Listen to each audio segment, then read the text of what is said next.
Good morning. Welcome, welcome, welcome to the Unitarian Universalist Society of Schenectady. What an amazing day to be part of this worshiping community, gathered in our Zoom sanctuary, here in the circle. We gather in a home of hope, a home for hope. I'm the Reverend Lynn Gardner. She and they are good pronouns for me. I serve alongside the Reverend Wendy Bartell. Please use Wendy's name rather than pronouns. We are so delighted to be the co-ministers of this congregation. And now, as we gaze around this room, or if sight is not available to us, to feel the energy of those around, to just be so grateful in this circle, including our Zoom room attendees and our sanctuary there. As we settle more fully in our seats with lovely baby sounds. Exactly. I know. Perfectly fine to walk around. There's a couple of rocking chairs back there. And now let us settle more fully into our seats as we prepare for worship.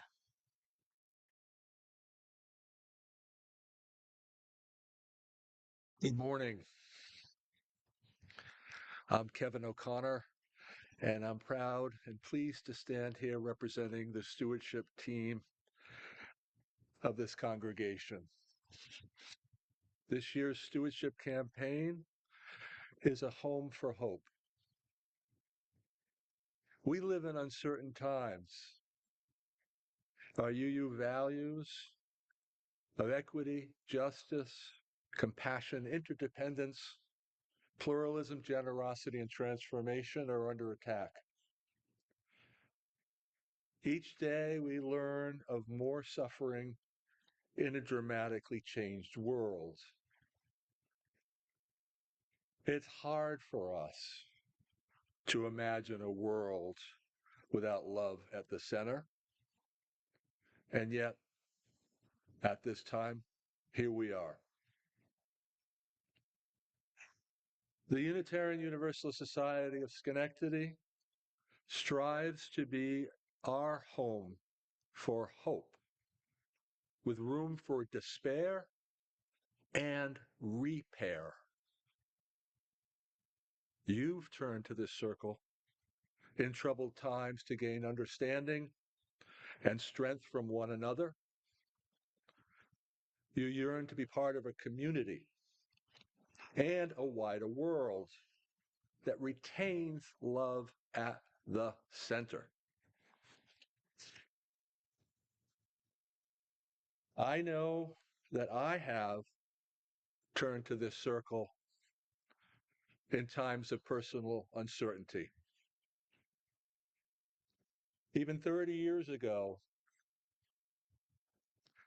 when we had our 9-month-old daughter and we were relocating from New York City to the Capital District, even before we found an apartment, we checked this church out. And it was a hot Saturday morning, and we met Jeanette Gerlaw in the kitchen. Why she was in the kitchen on a hot Saturday in August, I don't know.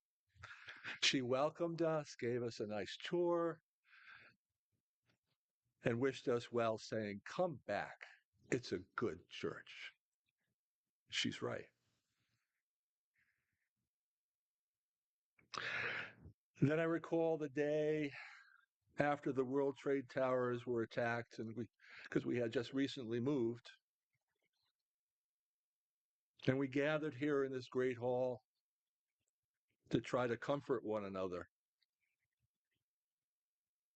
begin to try to make sense of it all.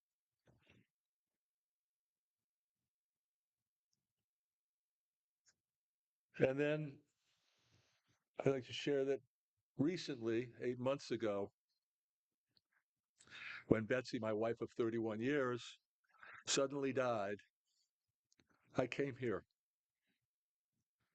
and you have been remarkable with your comfort, your outreach, your meals, your walks, the bike rides, weekends away. I can't thank you all enough. You've been my home for hope.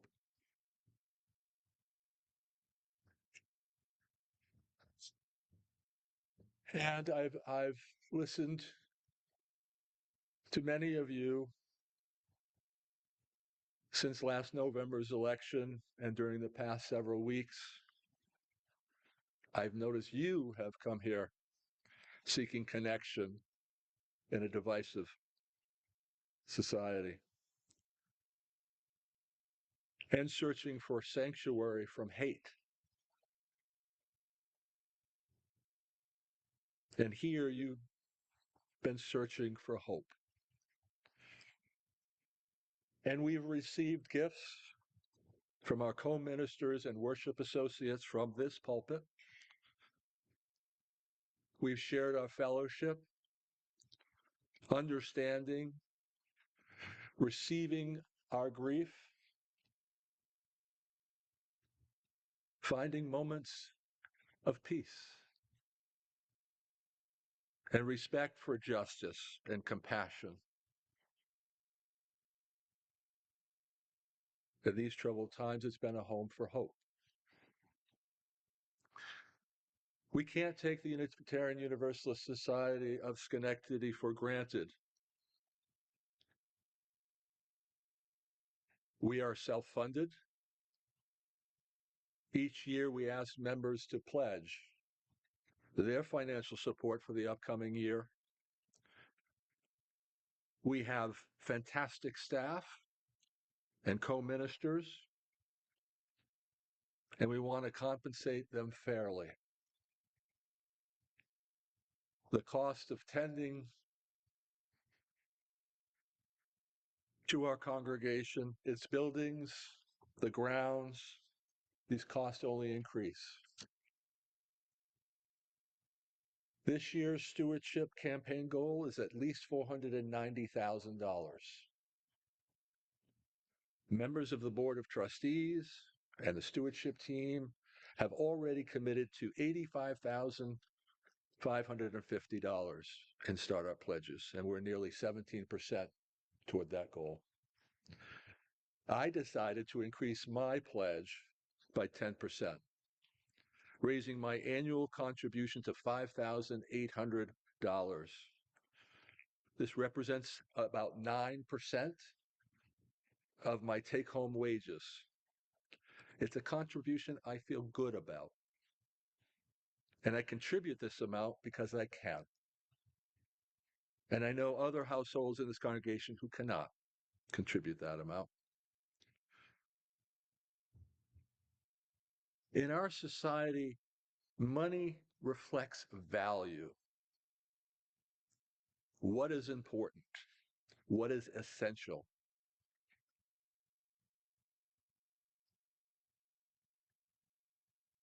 I'd like to think I'm contributing toward my values. My support of UUSS, this circle, is what is important, essential to me.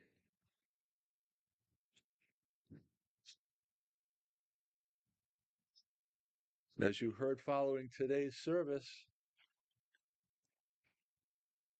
we'd like you to join us for a wonderful free lunch in your honor. And as you go into the dining room, please stop at the stewardship table at the back of the Great Hall and pick up your individual pledge packet. And don't worry if you're new or never pledged here before, we have information and packets for you to review. Even if you can't stay for lunch today, please go to the stewardship table and pick up your pledge packet. Take it home and carefully review the materials. This year's stewardship campaign has a different look. Review the material closely. Consider your pledge in context with other households that support this church.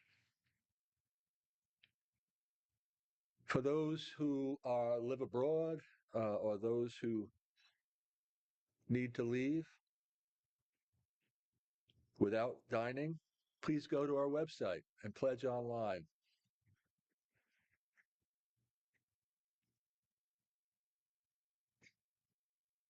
There may be some in this hall who are experiencing desperate financial circumstances and wonder if you can afford a pledge at all. If that is the case, you are welcome here. Please speak to the ministers to discuss our waivers and any assistance that we can provide you. The rest of us, we need to step up and we need to be generous. I had a spectacularly brief scholastic athletic history, maybe a month, if that. I was a terrible basketball player. Everybody assumed I'd be great, but I was not. And I remember the refrain when we played home games on our home court. And that refrain went, "Protect this house." We live in tough times. Probably will get tougher. We need your support to continue UUSS as a home for hope. And we're asking you to be as generous as you can. Thank you.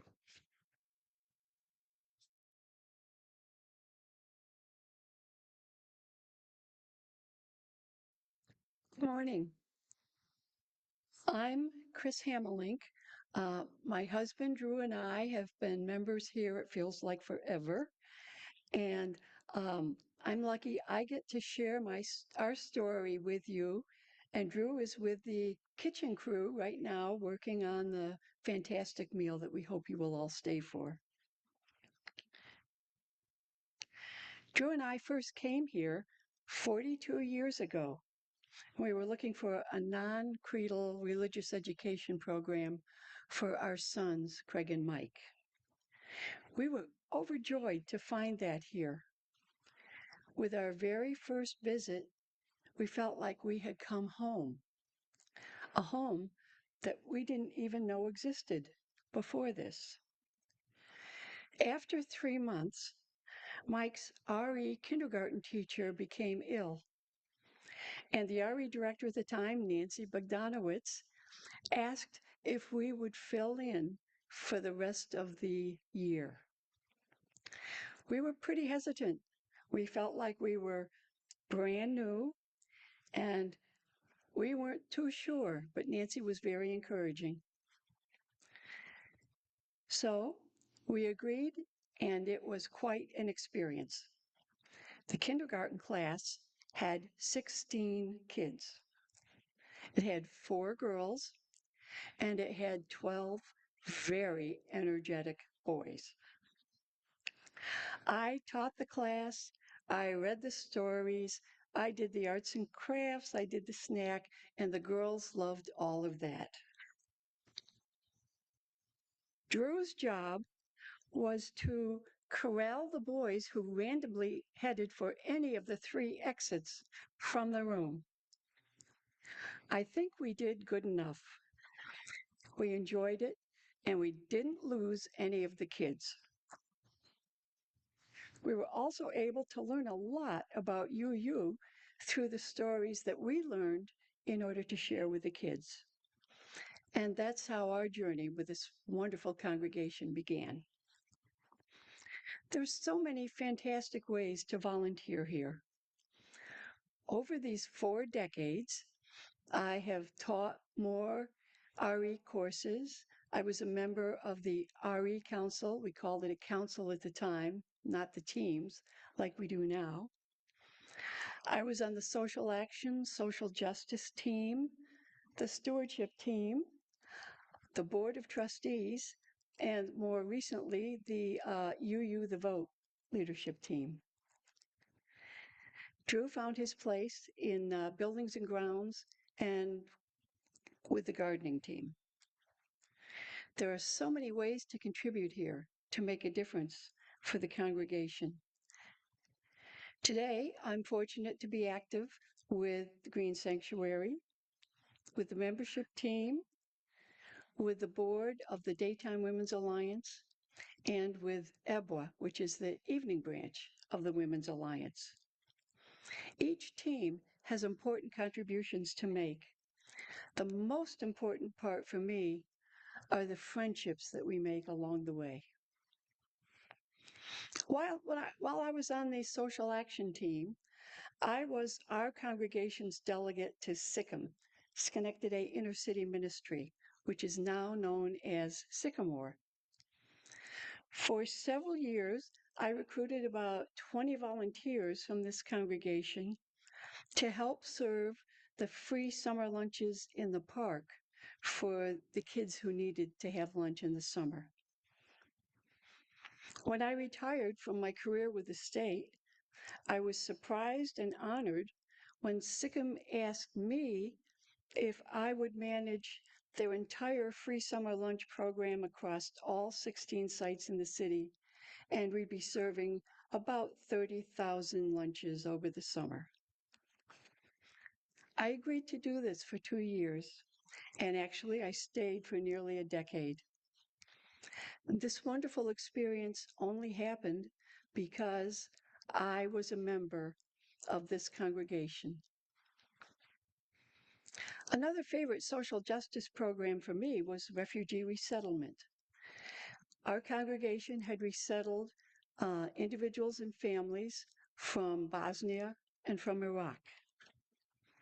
Our refugee person, Camilla, from Bosnia, arrived knowing almost no English, and she had just one suitcase in her hand.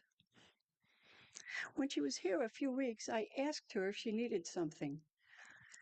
Our congregation had been fantastic with her, helped her find an apartment, donated all of the furniture she needed for the apartment, kitchen supplies, linens, food, money, lined her up with the International Center, and Lois Porter from here became her tutor. She had learned a few dozen English words, and I knew 2 Bosnian words, so we tried to communicate. When I asked her what she needed, she said, "Wish rack." And I thought, that must be a Bosnian thing. I don't know what that is. So I told her that we do not have wish racks here in America. And she responded, "Yes, you eat dinner, wash your pans and wishes, and you dry them in your wish rack." So Jamila and I had a wonderful time going out shopping while she picked out her wish rack. She has remained friends with many of us who were on her sponsorship team from here, still to this day. And Jamila tells us that we give her hope. On a tragic note, losing our younger son, Mike, 2 years ago was heartbreaking. Mike and we did not know that he was dying. It was devastating when Drew found him collapsed at his home. He was already gone, and he had passed away from an undiagnosed ruptured appendix. A bright light in our lives went out that day. It was your love, care, and support that carried us through that tragedy. Your visits, your hugs, your messages, your food, the comfort from the ministers. So many of you who volunteered at his celebration of life right here. We needed you, and we will always remember. Since the election in November, we share the fear and the concern for our country and for those who live here. The actions of this administration are greedy, callous, cruel, and they seem designed to inflict as much pain as they possibly can. Like Kevin indicated, those values directly conflict with our UU values, the values of love, of generosity, of equity, and justice. We need each other to cling to hope and to fight for compassion and balance. At our Daytime Alliance board meeting last week, instead of doing our usual personal check-in, we each shared how the actions of this administration had already affected us, our family, and our friends. And we shared what we each planned to do. This was really helpful. Together, we will continue the fight to restore justice and love. We can't do this alone. Our place, our Home for Hope, will support us on this path. One of my favorite UU hymns that Maria played right at the beginning, Come Sing a Song with Me, captures this message so well. I'll bring you hope when hope is hard to find, and I'll bring a song of love and a rose in the wintertime. Clearly, UUSS is incredibly important in our lives. Drew and I have increased our pledge dollars every year for this wonderful community. Last year, we were able to make an additional contribution from our son Mike's estate in his memory. Mike did not have a will, he was so young. But we remembered how happy he was here and the lifelong friendships that he developed through the RE program that he was in. So we were pleased to contribute part of Mike's estate to UUSS in his memory. For our annual pledge, we will increase it again this year, pledging 5% of our total income to our spiritual home. From my wish rack, I wish that you too will find comfort, connection, friendship, and hope in this place. That you will extend your hand to others, that you will know the joy that comes from kindness, that you will be generous in your financial support of our society, and that you will love this place as much as we do. Thank you both.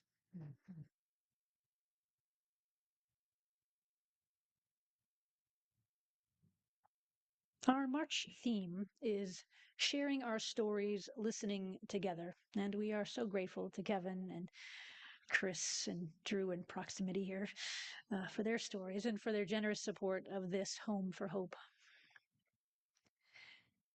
They are reminders that each of us have our own personal stories and that our stories are often woven together in the context of something larger. A family, a church, a community, a nation, a world. We are part of one another's stories because of this Home for Hope in many ways. Unitarian Universalist congregations are made possible by the generosity of those who contribute and participate. And the gremlins are back. Your presence with your financial resources and your gifts of time and thoughtfulness and your volunteering are all part of helping Hope have a home here. And today, as we start off our stewardship campaign, thanks to the wonderful efforts of the stewardship team, some of whom we've seen, but a few others, Kevin O'Connor, Bridget Almus, Christy Multer, Mike McClory, Pat Loquist, and Haida Westergaard, we are talking about money today, but not money just for money's sake. No, this stewardship campaign is full of stories, reminding us how money, power, and resources can be used for good. By harnessing our collective efforts to support and sustain our beloved religious home, this Home for Hope. And as we sang, our separate fires will kindle one flame. Today, we are reminded that money can be a tool to help us direct our energy and that generosity is a practice. As articulated in the Unitarian Universalist Association bylaws, what we've been affectionately calling Article 2, as one of our UU shared values is generosity. We cultivate a spirit of gratitude and hope, it says. We covenant to freely and compassionately share our faith, presence, and resources. Our generosity connects us to one another in relationships of interdependence and mutuality. And another value articulated is that of equity. We declare that every person is inherently worthy and has the right to flourish with dignity, love, and compassion. We covenant to use our time, wisdom, attention, and money to build and sustain fully accessible and inclusive communities. Things are really scary for many of us right now.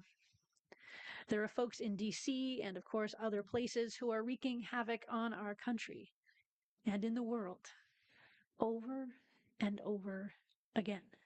They lie over and over again. They threaten and bully over and over. They are acting like they and their wealth and power are all that matter. DOGE, which really is just the dodgiest non-approved department in the US government, which I think actually should be the pronunciation by news agencies and all of us starting now. Dodge, dodgy.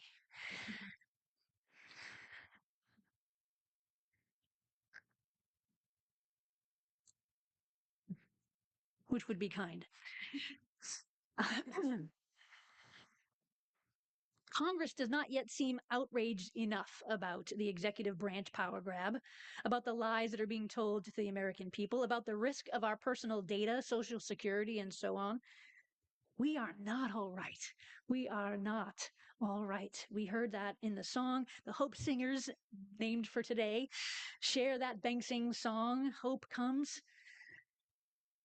That part of you that is not all right is the part that loves the light. The part of you that is suffering is also the call for change, and you don't have to feel ashamed. There is nothing to forgive. The part of you that is crying out is the part that wants to live. When your world is burning down, well, getting hot is a sane reaction, but one in need of action because your spirit needs protection. Gather up your sinew. Gather up your faction. Hope is not a feeling. Hope is an action. This morning's singers in the video that the Banksons created of that song is itself an act of living.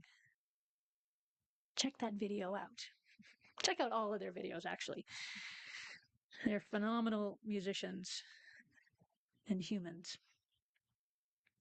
This week, this is my reference. The U.S. Representative Paul Tonko is doing all he can to fight against atrocious budget cuts that would hurt so many of us. That's an act of living. Send him and his staff a thank you note if you can. U.S. Rep. Alexandria Ocasio-Cortez confirmed in an NPR interview that she shared with her constituents, yes, I did share, protecting their constitutional protections and in particular their constitutional protections against illegal search and seizure. She is rising up against the scare tactics that are trying to bully her into silence. We need to know these protections too, regardless of our status, like refusing to comply with them without a judicial warrant, because no person is illegal. And the path to citizenship is a hot mess for many folks who are seeking a better life here. Remember the words. Practice saying the words and share them with others.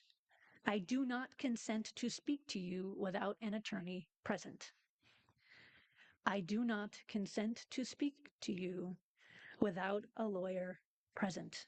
I do not consent to speak with you without a lawyer present.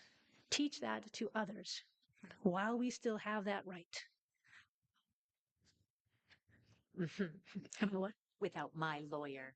You can say your lawyer if you have one, yes. And while we are still in a catastrophic constitutional crisis, if we become only afraid or feel alone or get overwhelmed and give up, they will win. And we must not let them destroy everything. There are things people are doing. There are reasons for hope. I just named a few, and here are a few more. Friday was an economic boycott. Millions of people took action by not buying anything or only buying from local small businesses. Watch for the next one in April. It's good to practice being in solidarity with millions of people we don't yet know. That's an act of living. Dozens of people lined the streets in Vermont as VP and his family were headed to a vacation. That's right. The videos are so Vermontian. I just love it. Those rallying began as a dozen or so people. Those rallying were holding all kinds of flags and signs, siding with Ukraine, siding with immigrants, siding with the earth, siding with LGBTQ plus folks, siding with Gaza, siding with justice, equity, diversity, inclusion, public schools, national parks, healthcare, Black Lives Matter, and so on and so on. Dozens turned into a couple of hundred people in half an hour. All promoting so many causes so many of us care about too. That's an act of living. It's also creative maladjustment, as we talked about King's words a few weeks ago.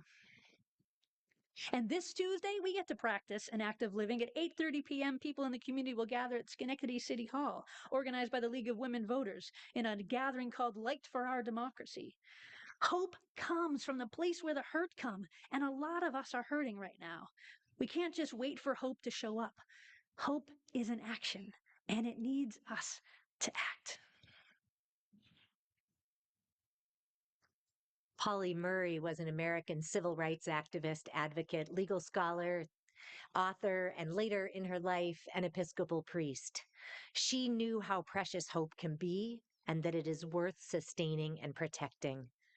She wrote, "Hope is a song in a weary throat, and a world where I can sing it, and a people to believe in it, and a country where I can live it." Here at UUSS, we will keep singing songs of hope, even when our throats are weary. If we are too tired, we can hum, or just listen for a bit while other people carry the tune. We will keep working for a world of justice where everyone can sing. We will keep sharing our stories and our dreams of that world with one another, strengthening our belief that it is possible and strengthening UUSS as a home for hope, hope that is so greatly needed. In an exploration of Unitarian Universalist theologies, Reverend Rebecca Parker and Reverend John Buehrens co-authored a book called A House for Hope. They write, "To thrive, hope requires a home, a sustaining structure of community, meaning, and ritual. Only with such habitation can hope manifest the spiritual stamina it needs to confront evil." The next 4 years may ask a lot of us. Together, we can ensure that hope has a sustaining structure of community, meaning, and ritual right here at UUSS. For those of us who are here now, and for those who will need a home for hope next week, or a religious community like this one in the years to come. As your ministers, we witness some of the challenges and struggles that you face, and we understand the need for hope. We know that hope lives here in this congregation. Hope resides in the drawing that we were given by one of the kids. They drew a chalice and carefully wrote the words, "Love is the spirit of this church." Hope has a home in the phone call when one of you reaches out saying, "We're at the hospital, please come." Hope lives in the meals prepared in this kitchen. We experience hope when we hear your stories of your transformation, justice work, courage, and faith. The hope that lives within this congregation is sustaining for us too. And it's one of the reasons that we choose to pledge and contribute as generously as we can. There are three things I've come to know about generosity. One, generosity is a practice. It's like a muscle that you can strengthen. If you choose to give and if we choose to give and share our time, our energy, our talents, and our resources, we can start out small, and with intention and repetition, we can increase our generosity, our strength, and our flexibility. Two, giving to organizations that are doing life-sustaining work in the world helps me maintain hope. Especially in times of divisiveness, greed, and violence, it is an act of resistance to be generous. Three, only each of us can know what generosity feels like for you and your current situation. You're the only one that gets to determine what generosity is. So in this year's campaign, beautifully, intelligently, carefully, and intentionally invites each of us to practice living our UU values, to give generously, cultivating a spirit of gratitude and hope. Some of you happen to be in a financial position to be incredibly generous with large amounts. Some of us, incredible generosity is a smaller amount. You get to know what incredible generosity really is. Thank you for sharing so willingly with this congregation. Some of you are as generous as you can possibly be. You're carrying student loan debt, or your kids are. You're caring for your parents, other relatives, beloveds, or you're facing a pile of your own medical bills. Maybe you have a hard time recovering from a financial downturn, or your company or field of expertise or your job is being phased out, or you're struggling to pay your bills. We thank you for being willing to share whatever you can with this congregation, including the courage to say, I could use some help. Only you know what is enough goodwill, financial generosity, and volunteering to sustain this congregation through terrifying times in which hope can be hard to find. And when we gather together and care for our neighbors, when we express joy, because joy is resistance, and act together against encroaching authoritarianism, when we pass the light, when we are faithful to our values and our covenants, we create a home for hope. Join us in pledging to sustain this harbinger and this haven. May it be so. Amen, and blessed be.